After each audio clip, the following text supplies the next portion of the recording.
All good? Okay. Okay, you guys. So we're gonna be looking at compound interest today. That's gonna be the focus for the lesson. I'm gonna tell you guys what compound interest is, but we do have to start looking at a little bit of guided notes just right off the bat, because everything that we see today, like you noticed last class, we are looking a lot at word problems, and so we need to be able to interpret word problems to make sure that we're gonna like do correct equations and all that stuff.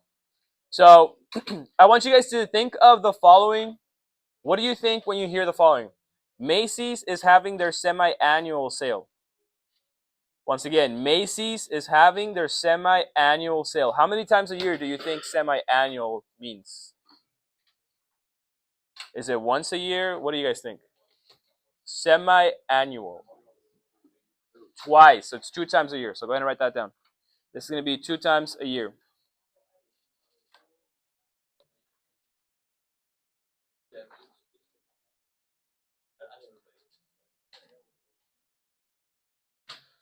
Okay, listen for the next one. Every quarter, BuzzFeed publishes a list of the most powerful influencers. Every quarter.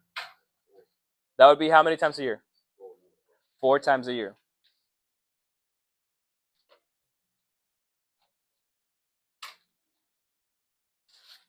All right.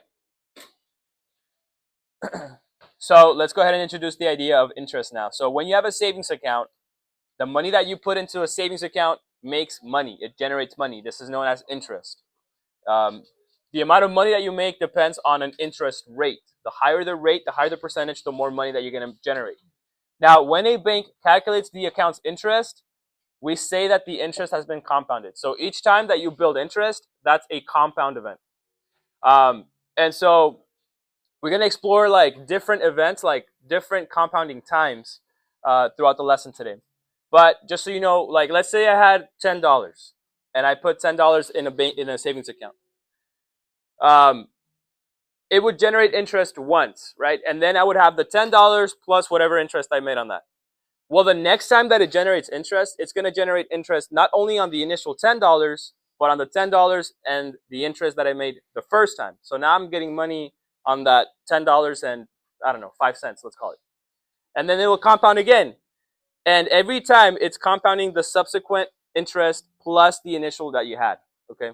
So it's not just that you're getting the $10 and it's always a percentage of the $10. It's a percentage of the previous amount, including the $10 and the interest that you've made so far. Now, anyway, you're gonna hear the following terms. So let's explore what they mean. If you hear monthly or if you see monthly, how many times a year would monthly represent? How many months are there in a year? There's 12. So this would be 12. If it's hourly, how many times a year? Oh, sorry, I jumped one. Daily, sorry, daily. How many days are there in a year? 365. Okay, to figure out hourly, you will need to multiply the number of hours in a day times the number of days. So there's 24 hours in a day times 365. So go ahead and try that out. 8,000 what? 760? Okay, so if you were compounding your interest every hour, it would be compounded 8,760 times. It's a lot. Let's go even further. What if we went with an account? I don't know if they do this, but we went with an account that every minute was compounded. How many times a year would that be? Figure out how many minutes there are in an hour. 60 minutes in an hour, 24 hours in a day, 365 days in a year, giving us what? Type it in. 60 times 24 times 365. Type it in your calculator if you don't have it. It's going to be a really big number. 525,600. So half a million, or almost half of a million. That's how many times a year it will be compounded. As far as I know, most savings accounts do not compound this much. They compound monthly. Obviously, the more times you're compounding, the more interest you're making. Because like I said, every time you compound, it's the interest plus, or it's the initial, the capital, principal, plus the interest that you've made up to that point. Okay? All right, let's look at some formulas now. Okay, so it says here below you will see the formula for exponential growth and decay. Compare this to the new formula below, or sorry, compare this to the new formula compound interest shown to the right. So once again, this is exponential growth and decay. We can see that here. And then we have the introduction of this new formula, which represents compound interest. Now, what I would like for you guys to do right now is to just take a minute, and I want you guys to make a table for similarities that you notice between the two types of functions, and then also differences that you notice.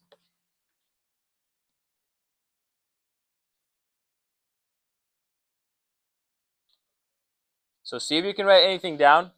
We're gonna do like a think per share. So like you're gonna think, you're gonna write some down, and then you're gonna pair up, and then you're gonna share with the person next to you. Okay.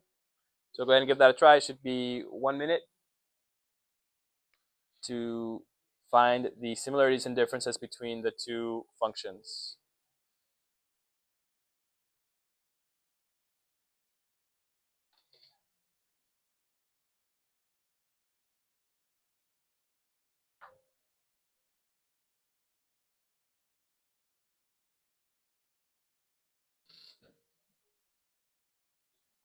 Okay.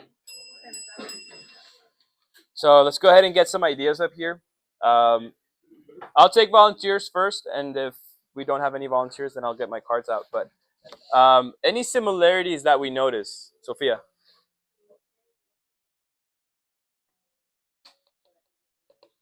They carry. Say that again. They carry what? What was? I missed the first half of what you said. Sorry.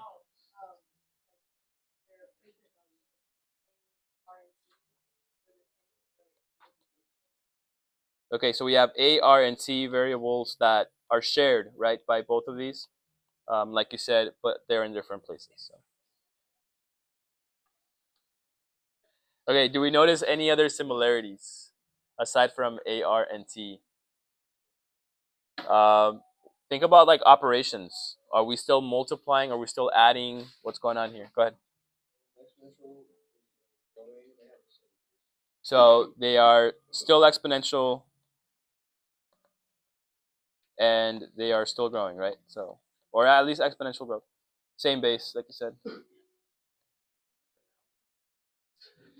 Um, just a quick reminder. So what does A represent? The starting value. We talked about R representing what? The rate, the interest rate, or the rate of growth. And then T is time. Okay. So then let's talk about the big difference. I'm sure we can all see the big difference. What is the big difference between compound interest and simple exponential growth and decay? There's the introduction of a new variable. What is this variable? The variable n. Okay, so that is something new. The variable n. And not only do we have a new variable, but it's placed as a denominator. So we divide the rate by this variable n. And we also have to include this new variable n in the exponent. Now you may be wondering, well, what does n represent? Well, n represents the number of times that you are compounding. So let's say that I'm compounding monthly, then n would be equal to 12. If I'm compounding daily, n would be equal to 365. So once again, n represents the number of times that you are going to be compounding. If you want to write that down, you can. I should probably write it down here on the side anyway. So n equals the number of times you compound.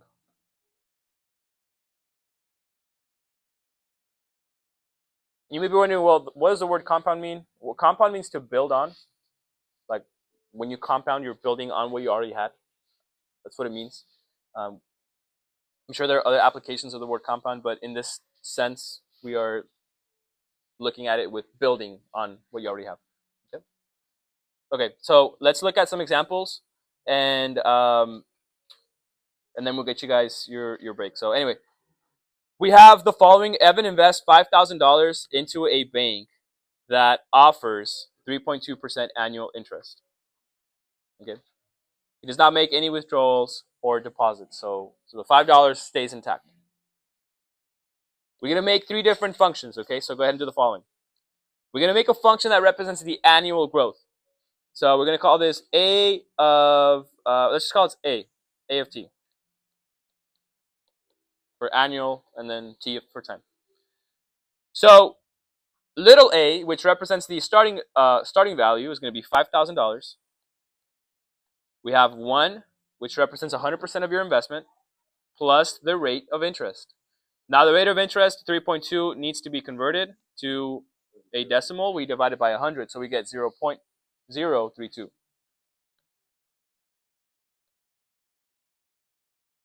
Now in this event, or in this scenario, because it is compounded annually, what would the value of n be? Annually means how many times a year? Think about it. We know semi-annual is twice a year, so annual would be what? Once a year.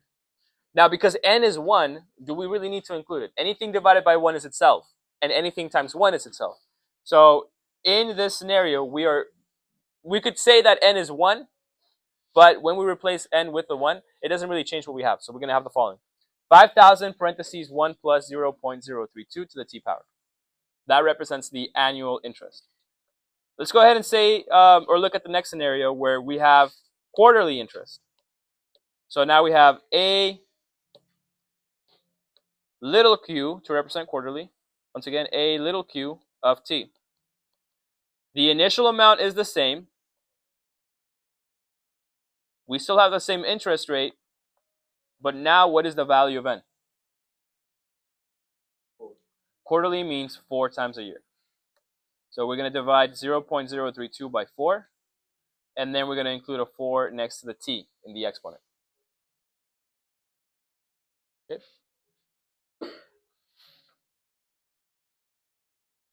All right, let's go one step further and look at monthly compounding. So we're going to call that a little m of t. And we're going to write the same thing down, but this time we're going to change n to be what?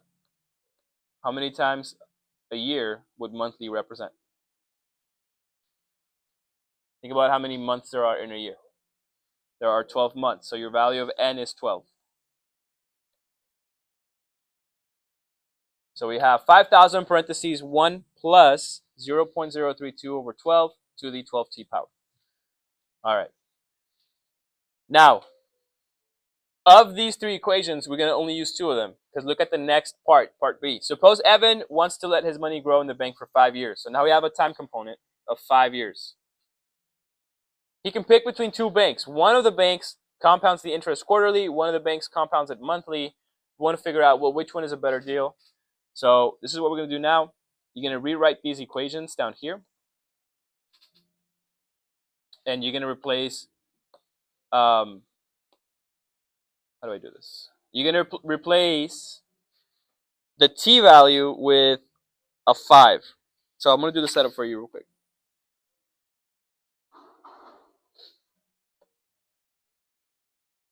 I don't know this will let me.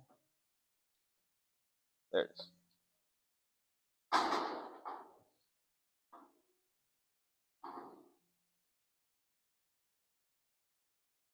This thing's like glitching out. Give me 1 second.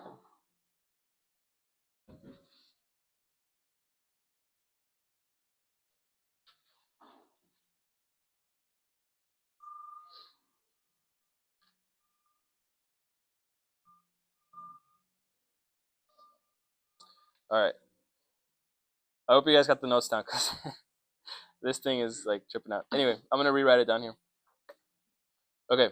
So we said a of q of t was 5,000 parentheses 1 plus 0.032 over 4. You're going to do 4 times 5. So you're going to plug that in your calculator, okay? If you haven't already done it, please do it now at this time. And I'll write the second equation as you do that. Keep in mind, you guys, since we are talking about money, I would like for you to round to the nearest cent, which would be the nearest hundredth. That's the second digit after the decimal. Okay. So let me give you about 1 minute to put all of this in the calculator, and then I'll have you guys share out with me what we get.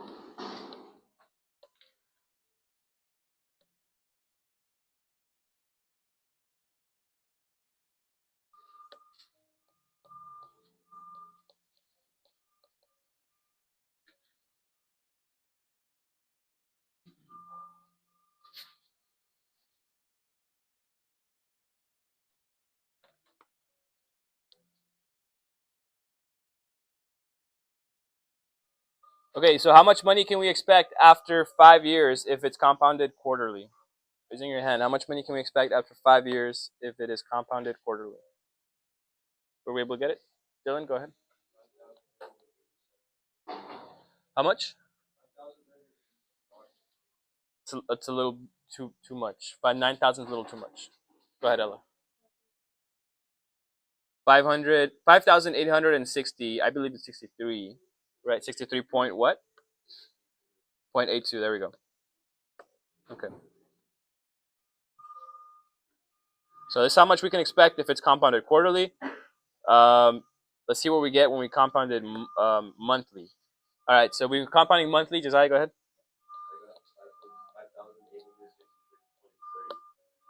0.30. Very good. So we can go ahead and look at these two and compare them. With which option are you making more money? Thank you. With option 1 or option 2? Which bank?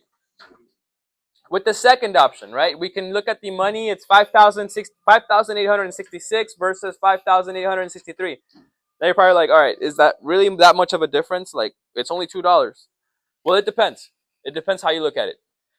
Sure, if you're only depositing $5,000, then yeah, $2 won't really make a difference. However, when you talk about bigger investments like $50,000 or $500,000, which is a lot of money, then these interest rates, even though they're small, they actually make a big impact. So instead of $2, it would be like $200 or $2,000, and that's when it really starts to make that drastic change in the money that you're getting back.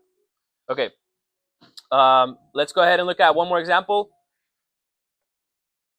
And now this next example is it's kind of challenging. So I'm going to ask that you guys please bear with me and kind of do your best to follow along. Okay. So it says, suppose Evan chooses the bank that compounds interest monthly. How long will it take for him to earn exactly $1,000 in interest? Now, this idea of earning $1,000 in interest means you're going to have the original $5,000 plus the $1,000 in interest. So in total, you want to figure out how long until he has $6,000 in the bank. So we're going to do the following. We're going to say, okay,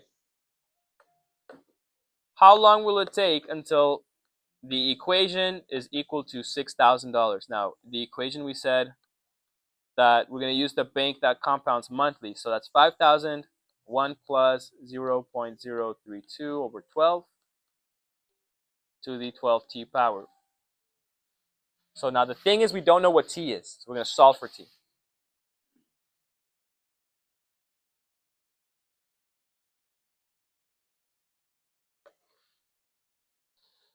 So the first step is to divide both sides by what? By 5,000. Do you have a question? 6,000 is from the $1,000 in interest. So it's $1,000 in interest plus the 5,000 that we had initially. Yeah. So a total of 6,000. So anyway, we're going to divide both sides by 5,000. Now, anything that you do at this point, any like division or addition, like do not simplify things ahead of time, because when you do that, it's going to give you a very different solution. This is what I mean. So sure, I could rewrite 6,000 over 5,000 as like whatever it's equal to, but if it's going to give you a decimal, if we approximate too early, it's going to give us a different answer. So I'm going to get the following. 6,000 over 5,000 equals 1 plus 0.032 over 12 to the 12t. Okay. Now, t is currently in the exponent.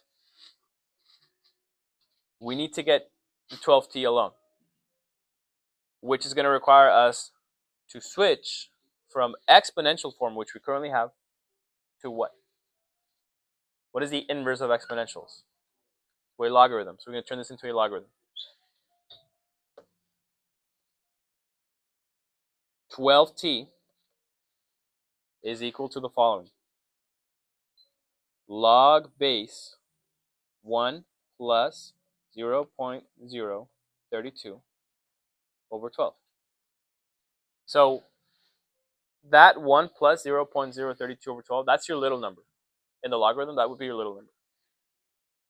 And then your big number would be 6,000 over 5,000. That would be like your big box.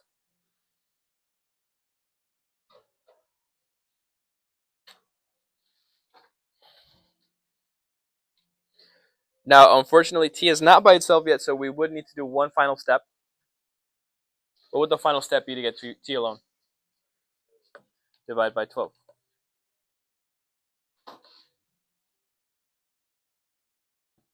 Okay.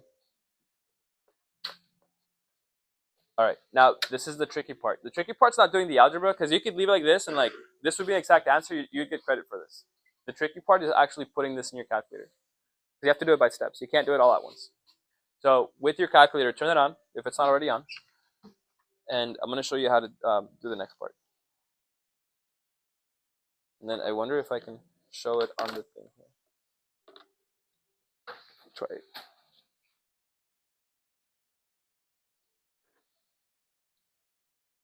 At least that way you guys can see this. Okay.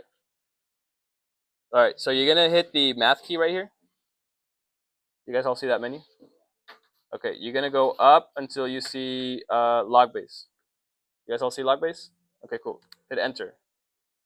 All right, you're going to hit parentheses. You're going to do 1 plus 0.032 divided by 12, and you're going to end the parentheses so that you have something like this. So give that a try.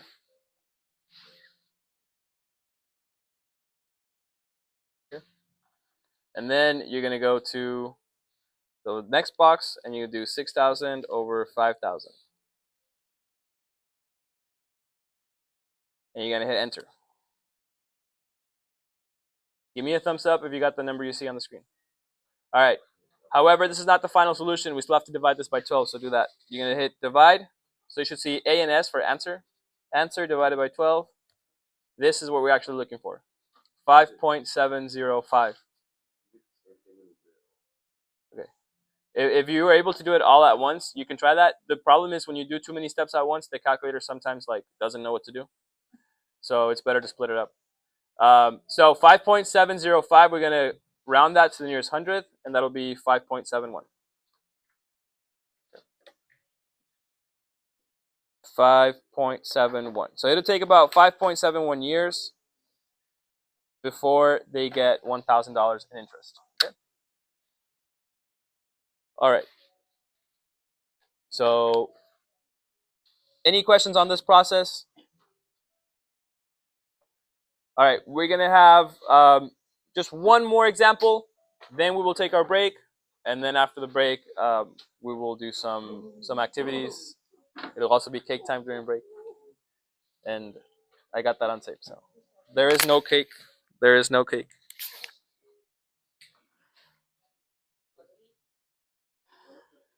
Okay. Anyway, yeah. I know they're going to be like, what cake? Okay, let's do the next one. Carmen invests $1,000 in a bank that offers 2.8% annual interest. By the way, this is you may be wondering like why the interest rate is so low, like so low on a savings account. There are multiple things you could do when you're older. Like once you have 18, you can invest in different things. You can invest in stocks. Sometimes stocks are able to give you a better return on investment, like a 10% return on investment. But stocks are typically more volatile, meaning you could lose your money if you invest too aggressively with companies that like fluctuate a lot. The cool thing about savings accounts is it won't really change. It'll change, but it won't really change. And what I mean is the following: high yield savings accounts are what people use nowadays. But the thing with a high yield savings account is they kind of get you on a hook. They say, okay, we're gonna offer you 5% interest, and you're like, oh yeah, 5%, that's a lot. I'm gonna do it. But the problem is that a high yield savings account is something that fluctuates with the market. Meaning, if the interest across the market goes down, then so does your account. Instead of 5%, they might lower it the next month to 4%, and so you're making less.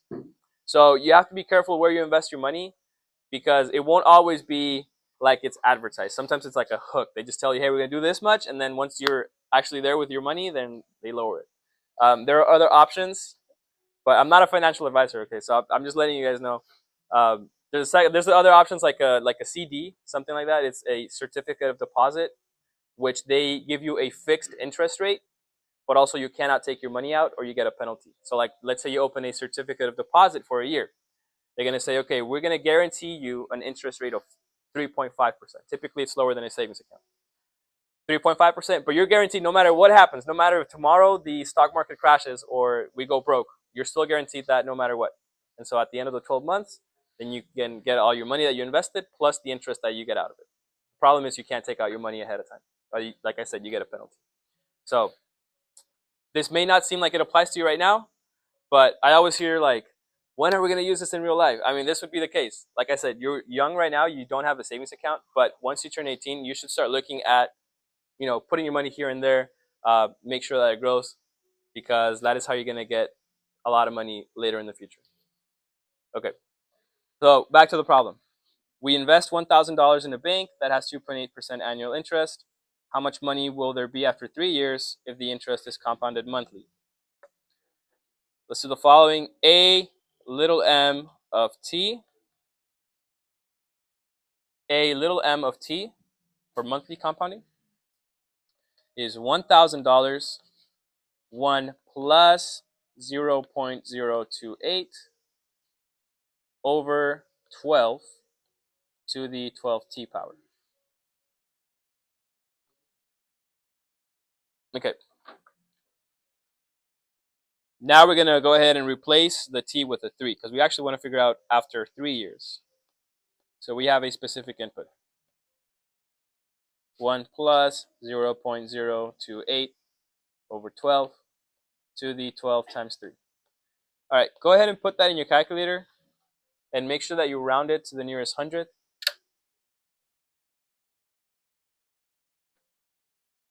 Once again, you're putting this statement in the calculator and round to the nearest hundredth.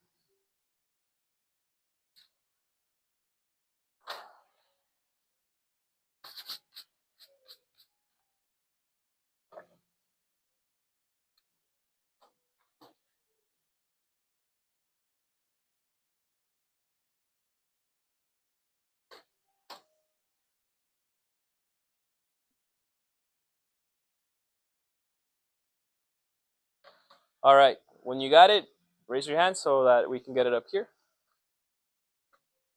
How much money will we have after 3 years with this account?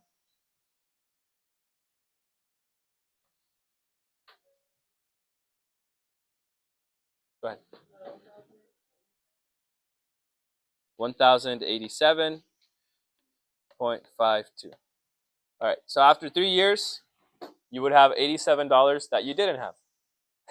It may not seem like a lot, but at least money, it's passive income, right? It's just money sitting there. Might as well have it generate some interest.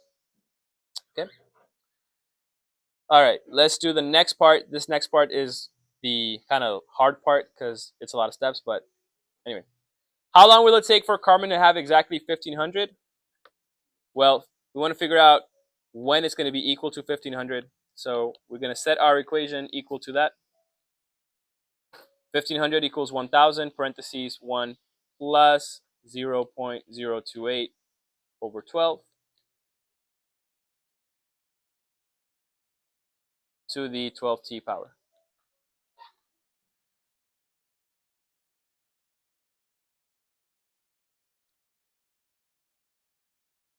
If you refer back to your notes, what was the first step that we did to get this kind of by itself?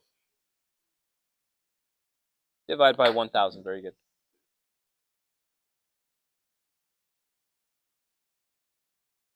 So we're going to get the following. 1,500 over 1,000 equals 1 plus 0.028 over 12 to the 12t.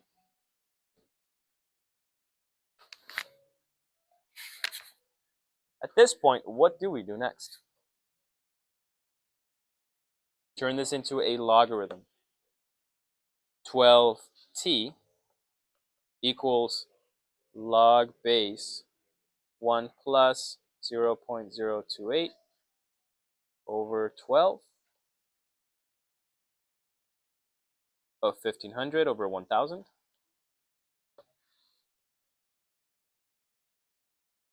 going to divide all of this by 12.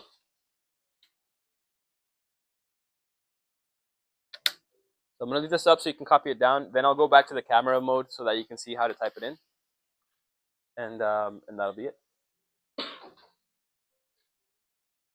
While you do that, I'm going to give you one more piece of like advice. Now that I'm old. I'm just kidding.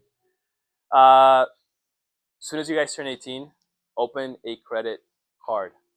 You want to start your credit, you want to start building your credit as soon as possible. But don't be dumb about it. Like, don't get a credit card and then start buying a bunch of things that you can't afford. You should only be buying what you have money like to actually buy. So one good thing you could do with a credit card is spend what you need to spend and then pay it off right away, or like the next day, or I don't know. But you don't want to wait, because here's a trick, and this is how banks try to get you, and this is how they generate their money. They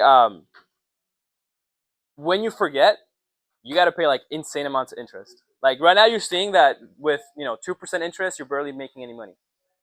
But when you owe, it's like 25%.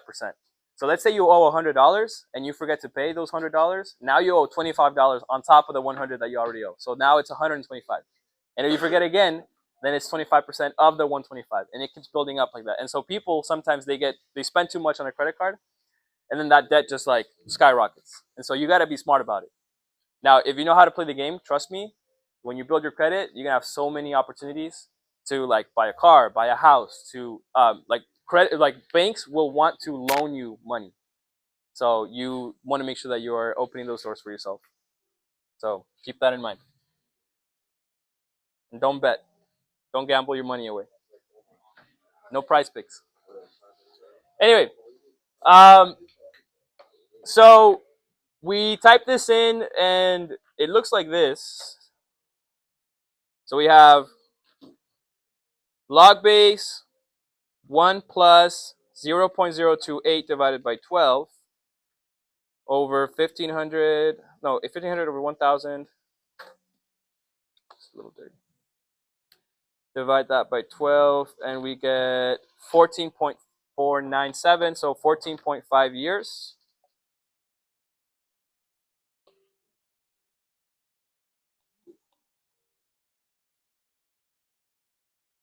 $14.5 years. That is how long it would take to go from $1,000 to $1,500. So to make $500 interest, you would have to wait almost 15 years. That's insane.